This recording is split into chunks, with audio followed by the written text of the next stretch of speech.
नमस्कार। दिन भर की बड़ी खबरों में आपका स्वागत है। मैं हूं अंशिता श्रीवास्तव।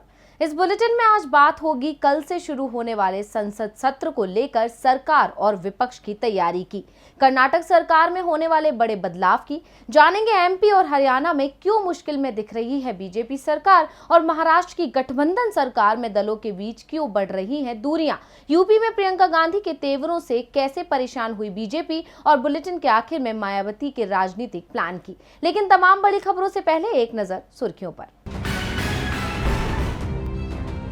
उपेंद्र कुशवाहा को बनाया जा सकता है जेडीयू का राष्ट्रीय अध्यक्ष। केंद्र में मंत्री बनने के बाद आरसीपी सिंह दे सकते हैं इस्तीफा। नीतीश ने उपेंद्र को अध्यक्ष बनाने के दिए संकेत। कहा, पार्टी नेताओं को उपेंद्र कुशवाहा से बहुत कुछ सीखने की जरूरत। किसानों के संसद घेराव के ऐलान पर सतर्क हुई दिल्ली पुलिस। किसानों के साथ बैठक कर मामला सुलझाने की कोशिश। दिल्ली में दूसरी जगह धरने की इजाजत देने को तैयार, लेकिन किसान संसद के सामने ही धरना देने पर अड़े। कोरोना के बढ़ते मामलों को देखते हुए यूपी सरकार का बड़ा फैसला, दूसरे राज्यों से यूपी आने वालों के लिए आरटी-पीसीआर रिपोर्ट जरूरी। टोक्यो ओलंपिक पर मुश्किलें बरकरार। ओलंपिक शुरू होने से पहले खेलगांव में 2 और अधिकारी मिले कोरोना संक्रमित। 5 दिन बाद शुरू होने हैं ओलंपिक खेल। कोरोना के चलते 1 साल बाद हो रहा है ओलंपिक। सुर्खियों के बाद अब बात आज की सबसे बड़ी खबर की। सोमवार से संसद का मानसून सत्र शुरू हो रहा है। विपक्ष पहले ही साफ कर चुका है कि वो किसान, रफायल, कोरोना पर सरकार की गलत रणनीति सहित तमाम मुद्दे उठाएगा। विपक्ष के तीखे तेवरों के बीच आज सरकार की ओर से सर्वदलीय बैठक बुलाई गई थी, जिसमें 33 दलों के नेता शामिल हुए। एक बैठक सोनिया गांधी ने भी बुलाई थी, जिसमें कांग्रेस के दोनों सदनों के सांसद शामिल हुए। तो किस बैठक में हुआ कौन सा फैसला, देखिए ये रिपोर्ट। मॉनसून सत्र से पहले सरकार की ओर से सर्वदलीय बैठक बुलाई गई। संसदीय कार्य मंत्री की ओर से बुलाई गई बैठक में प्रधानमंत्री नरेंद्र मोदी समेत लगभग सभी विपक्षी दलों के नेताओं ने शिरकत की। बैठक में विपक्ष की ओर से तमाम मुद्दे उठाए गए। करीब 33 पार्टी के 40 से ज्यादा नेताओं ने चर्चा में भाग लिया और किस विषय पर चर्चा होनी चाहिए, उन्होंने इसका सुझाव भी दिया। पीएम मोदी ने भी विपक्षी दलों को आश्वासन दिया कि सरकार तमाम मुद्दों पर संसद में स्वस्थ सार्थक चर्चा के लिए तैयार है। वहीं दूसरी तरफ कांग्रेस अध्यक्ष सोनिया गांधी ने सदन में पार्टी की रणनीति तय करने और सरकार के घेराव के लिए प्लानिंग करने के लिए अपने सांसदों के साथ अहम बैठक की। सोनिया गांधी ने लोकसभा और राज्यसभा के लिए अलग अलग 2 समूहों का गठन किया है, जो आपस में सामंजस्य बनाकर तय करेंगे कि पार्टी का रुख दोनों सदनों में एक जैसा हो। इसके साथ ही पार्टी में असंतुष्टों के गुट G23 के नेताओं को भी अहम जिम्मेदारी सौंपी गई है। ये भी साफ हो गया है कि लोकसभा में कांग्रेस नेता अधीर रंजन चौधरी ही रहेंगे। अधीर को लेकर पिछले दिनों सियासी गलियारे में ये चर्चा जोरों पर थी कि उनकी जगह किसी और को कांग्रेस लोकसभा में अपना नेता चुन सकती है। संसद सत्र में इस बार हंगामा मचने के पूरे आसार हैं। हंगामा कर्नाटक में भी मचा हुआ है। दावा किया जा रहा है कि कर्नाटक के सीएम बीएस येदियुरप्पा अपने इस्तीफे की पेशकश पीएम से कर चुके हैं, लेकिन पार्टी की ओर से अभी तक इसे लेकर कुछ भी साफ नहीं कहा जा रहा है। इस बीच 26 जुलाई को येदियुरप्पा सरकार के 2 साल भी पूरे हो रहे हैं। तो क्या 26 जुलाई के बाद कर्नाटक में बीजेपी बदल रही है सीएम? देखिए ये रिपोर्ट। कर्नाटक के सीएम बीएस येदियुरप्पा दिल्ली से वापस कर्नाटक लौट चुके हैं। बेंगलुरु में उनके पहुंचते ही राजनीतिक हलचल तेज हो गई है। हर कोई सवाल पूछ रहा है कि क्या कर्नाटक में बदलने वाला है सीएम। दिल्ली में येदियुरप्पा की पीएम नरेंद्र मोदी और पार्टी अध्यक्ष जेपी नड्डा से मुलाकात हुई। उसके बाद से उनके सुर बदले दिख रहे हैं। येदियुरप्पा दावा कर रहे हैं कि उनसे इस्तीफा नहीं मांगा गया है, जबकि पार्टी नेता ही येदियुरप्पा के दावों पर सवाल उठा रहे हैं। कहा जा रहा है कि येदियुरप्पा ने पीएम के सामने अपने इस्तीफे की पेशकश कर दी है, लेकिन 26 जुलाई तक का समय मांगा है, क्योंकि 26 जुलाई को उनकी सरकार को 2 साल पूरे हो रहे हैं। इसी दिन बेंगलुरु में बीजेपी विधायक दल की बैठक भी बुला ली गई है। वैसे ये भी कहा जा रहा है कि विधायक दल की बैठक को कुछ दिनों के लिए टाला जा सकता है। येदियुरप्पा के 2 साल सीएम रहने का जश्न मनाए जाने के कुछ दिनों बाद ही वो अपना इस्तीफा राज्यपाल को सौंप देंगे। इसके पीछे उनके खराब स्वास्थ्य को कारण बताया जा सकता है। पार्टी येदियुरप्पा को सम्मानजनक विदाई देना चाहती है। सूत्रों की माने तो सीएम पद छोड़ने के बाद येदियुरप्पा को पश्चिम बंगाल के राज्यपाल बनाए जाने का ऑफर भी दिया गया है, लेकिन येदियुरप्पा राज्यपाल बनने को तैयार होते नहीं दिख रहे हैं। दरअसल येदियुरप्पा कर्नाटक की राजनीति से तब तक रिटायरमेंट नहीं चाहते हैं जब तक वो अपने बेटे को मुख्यमंत्री पद का दावेदार घोषित न करवा लें। यानी येदियुरप्पा इस्तीफा देने को तो तैयार हो गए हैं, लेकिन कर्नाटक में बीजेपी के अंदर का ये नाटक अभी आगे भी देखने को मिलता रहेगा। कर्नाटक में विधायकों के असंतोष के चलते बीजेपी को सीएम बदलना पड़ रहा है। कर्नाटक से पहले उत्तराखंड में भी बीजेपी सीएम को बदल चुकी है और अब मध्य प्रदेश और हरियाणा में भी बदलाव के दावे किए जा रहे हैं। तो मध्य प्रदेश और हरियाणा में बीजेपी क्यों चाहती है बदलाव, देखिए ये रिपोर्ट। पंजाब और राजस्थान में कांग्रेस में मची कलह को लेकर बीजेपी बार बार चुटकी ले रही है, लेकिन अब बीजेपी के खुद के घर की ही बुनियाद हिल गई है। करीब 6 राज्य ऐसे हैं जहां बीजेपी में जबरदस्त घमासान छिड़ा है। हर राज्य में नेतृत्व बदलने पर जोर दिया जा रहा है। यहां तक कि कर्नाटक के मुख्यमंत्री बीएस येदियुरप्पा को पद से हटाने पर मोहर लग चुकी है। माना जा रहा है कि राज्य में नया सीएम और नया प्रदेश अध्यक्ष का नाम तय होते ही येदियुरप्पा बतौर राज्यपाल नई जिम्मेदारी संभालेंगे।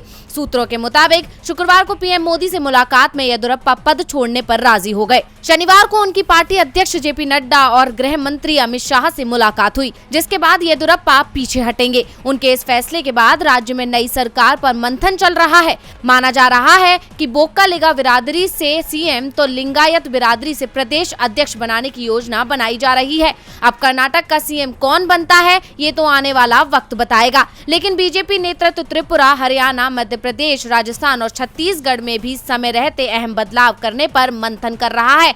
अगस्त महीने तक इन राज्यों में बदलाव को अंतिम रूप देने की योजना बनी है।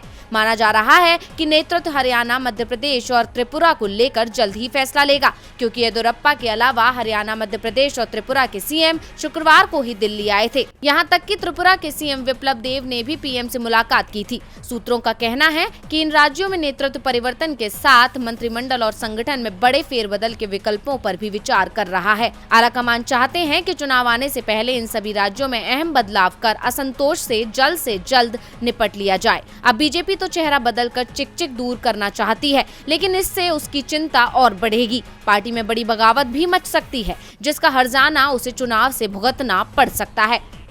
बीजेपी के अंदर राज्य दर राज्य बगावत देखी जा रही है, तो कांग्रेस भी कुछ ऐसी स्थितियों का सामना कर रही है।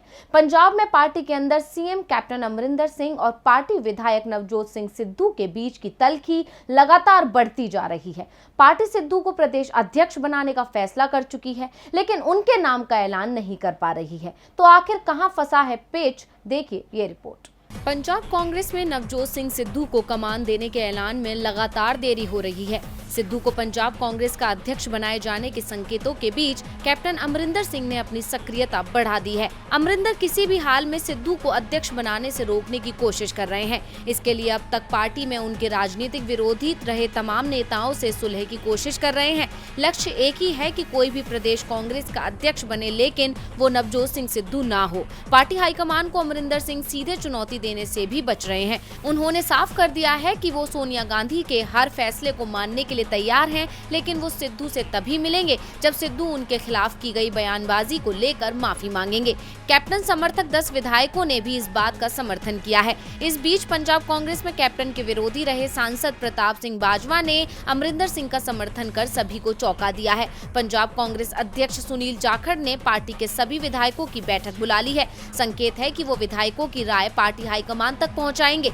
जाखड़ को भी कैप्टन का समर्थक माना जाता है, लेकिन दूसरी ओर सिद्धू भी सक्रिय हो चुके हैं। कैप्टन विरोधी मंत्रियों और विधायकों से उनकी मुलाकातों की तस्वीरें सामने आ रही हैं। सिद्धू से पंजाब सरकार के 5 मंत्री और 1 दर्जन से ज्यादा विधायक मुलाकात कर चुके हैं। पार्टी हाईकमान का निर्देश साफ है कि सिद्धू को प्रदेश कांग्रेस का अध्यक्ष बनाए जाने का फैसला अब बदला नहीं जाएगा। इस बीच कांग्रेस की ओर से सुलह का नया फॉर्मूला भी तैयार कर लिया गया है, जिसमें सिद्धू को प्रदेश अध्यक्ष और कैप्टन को सरकार चलाने में पूरी छूट दिए जाने की बात कही गई है, लेकिन मामला सिद्धू की माफी की मांग पर फंस गया है। पंजाब में पार्टी तय नहीं कर पा रही है कि सिद्धू को कमान देने का ऐलान कब किया जाए। आपसी लड़ाई से राज्य की सरकार भी मुश्किलों में फंसती दिख रही है। उधर महाराष्ट्र सरकार भी मुश्किल में दिख रही है। अब तक कांग्रेस की ओर से ही शिवसेना पर निशाना साधा जाता रहा था, लेकिन अब एनसीपी नेता ने भी राज्य के सीएम उद्धव ठाकरे को लेकर ऐसा बयान दिया है जिससे शिवसेना और एनसीपी के बीच दूरियां आती दिख रही हैं। तो क्या कहा है एनसीपी ने, देखिए ये रिपोर्ट। महाराष्ट्र में शिवसेना, कांग्रेस और एनसीपी ने जब गठबंधन कर सरकार बनाई, तभी से इस सरकार की स्थिरता पर सवाल उठाए जा रहे थे। 1.5 साल में ऐसे मौके कई बार आए जब सरकार में शामिल सहयोगियों के बीच रिश्ते तल्ख होते दिखाई दिए। लेकिन एनसीपी प्रमुख शरद पवार ने हर मौके पर सरकार को बचाने में अपनी महत्वपूर्ण भूमिका अदा की। महाराष्ट्र के सीएम उद्धव ठाकरे तो ये बात सार्वजनिक रूप से कहते भी हैं कि इस सरकार को बनाने में शरद पवार का योगदान सबसे ज्यादा है। एनसीपी और शिवसेना की बढ़ती करीबी के चलते गठबंधन की तीसरी सहयोगी पार्टी कांग्रेस भी परेशानी में दिखाई दे रही है। कांग्रेस नेता तो यहाँ तक दावा करते हैं कि सरकार में उनकी निर्णायक भूमिका नहीं है। एनसीपी और शिवसेना महत्वपूर्ण निर्णय आपसी सहमति से ले लेती है। कांग्रेस की आपत्तियां दरकिनार कर दी जाती हैं, लेकिन अब एनसीपी और शिवसेना के रिश्ते तल्ख होते दिखाई दे रहे हैं। विवाद एनसीपी सांसद और अभिनेता डॉक्टर अमोल कोल्हे के बयान से शुरू हुआ। पुणे में एक सड़क निर्माण के उद्घाटन कार्यक्रम में कोल्हे ने कहा, मैं सीएम उद्धव ठाकरे का बहुत सम्मान करता हूं। सभी जानते हैं कि लोकसभा में निर्वाचन क्षेत्र के लोगों की चिंताओं पर कौन ध्यान दे रहा है, लेकिन अगर मेरी और मेरे सहयोगियों की आलोचना करने के लिए उनका एक सूत्रीय एजेंडा है और अगर यह उद्धव ठाकरे के नाम पर किया जाता है तो सभी को यह याद रखना चाहिए कि वह केवल इसलिए मुख्यमंत्री हैं क्योंकि उनके पास शरद पवार का आशीर्वाद है। ये सरकार शरद पवार के आशीर्वाद से चल रही है। कोल्हे ने साफ कर दिया कि उद्धव भले ही सीएम हो, लेकिन सरकार एनसीपी प्रमुख के इशारे पर ही चल रही है। कोल्हे के बयान पर शिवसेना के शिवाजी राव ने जवाब देते हुए कहा, एक अभिनेता जो लिखे हुए संवादों को पढ़ने के आदी हैं, शायद वह यह भूल गए हैं कि वह उसी उद्धव ठाकरे के आशीर्वाद के कारण राजनीति में है। अमोल कोल्हे ने राजनीति शिवसेना से शुरू की थी, तो ये बात शिवसेना अब कोल्हे को याद दिला रही है। उद्धव किसके आशीर्वाद से सीएम बने ये तो सभी को पता है, लेकिन यूपी में अगला सीएम जनता के आशीर्वाद से बनेगा। 6 महीने बाद यूपी में विधानसभा चुनाव होने हैं और चुनावों से पहले प्रदेश में सभी दलों की सक्रियता बढ़ चुकी है। कांग्रेस महासचिव और यूपी प्रभारी प्रियंका गांधी यूपी में बनी हुई हैं और योगी सरकार पर जमकर निशाना साध रही हैं। तो क्या कहा है प्रियंका ने, देखिए ये रिपोर्ट। यूपी चुनावों को लेकर कांग्रेस अब पूरी तैयारी के साथ मैदान में उतर चुकी है। पार्टी की ओर से प्रियंका गांधी ने प्रचार की कमान अपने हाथों में ले ली है। प्रियंका अब लगातार यूपी में ही बनी रहेंगी। आज प्रियंका गांधी ने मीडिया कर्मियों के साथ अनौपचारिक बातचीत में भाजपा के उस बयान पर उसे आड़े हाथों लिया जिसमें उसने कहा था कि वह एक राजनीतिक पर्यटक हैं। मैं एक राजनीतिक पर्यटक नहीं हूं, मैं नियमित रूप से यूपी आती रही हूं। मुझे और मेरे भाई राहुल को गैर गंभीर राजनेता के रूप में दिखाने के लिए यह भाजपा का प्रचार है और हम इससे डरने वाले नहीं हैं। भाजपा बार बार उनके और राहुल के गंभीर राजनेता नहीं होने के बारे में एक मुद्दा बनाना चाहती है। उन्होंने एक धारणा बना रखी है कि मैं पिछले 1.5 साल से यूपी से दूर हूँ, जबकि तथ्य यह है कि मैं नियमित रूप से किसान पंचायत और अन्य कार्यक्रमों में शामिल हो रही हूँ। आगामी चुनावों के मद्देनजर यूपी में कांग्रेस के भविष्य के बारे में पूछे जाने पर प्रियंका ने कहा कि मैं स्वीकार करती हूं कि हमारा संगठन अन्य दलों की तुलना में कमजोर है। हम यहां 32 साल से सत्ता से बाहर हैं, लेकिन हम निर्माण पर काम कर रहे हैं। संगठन और यात्रा लंबी है। मैं व्यक्तिगत रूप से सभी जिला इकाइयों के साथ 24 घंटे काम कर रही हूं। कांग्रेस के अगले विधानसभा चुनाव में गठबंधन बनाने या अकेले जाने की संभावना के बारे में प्रियंका ने कहा, हम इस मुद्दे पर करीबी नहीं है। इस बारे में कुछ भी कहना जल्दबाजी होगी, लेकिन हम ऐसा फैसला नहीं लेंगे जो संगठन या पार्टी के हितों के लिए हानिकारक हो। प्रियंका ने कहा कि वह अधिक से अधिक पार्टी कार्यकर्ता और समूहों से मिलने की कोशिश कर रही हैं। प्रियंका गांधी ने कहा कि मेरा व्हाट्सएप नंबर सबके पास है और ये कहना गलत है कि मैं योग्य नहीं हूँ। और बुलेटिन के आखिर में बात यूपी को लेकर मायावती के प्लान की। उत्तर प्रदेश विधानसभा चुनाव में अब ज्यादा वक्त नहीं बचा है।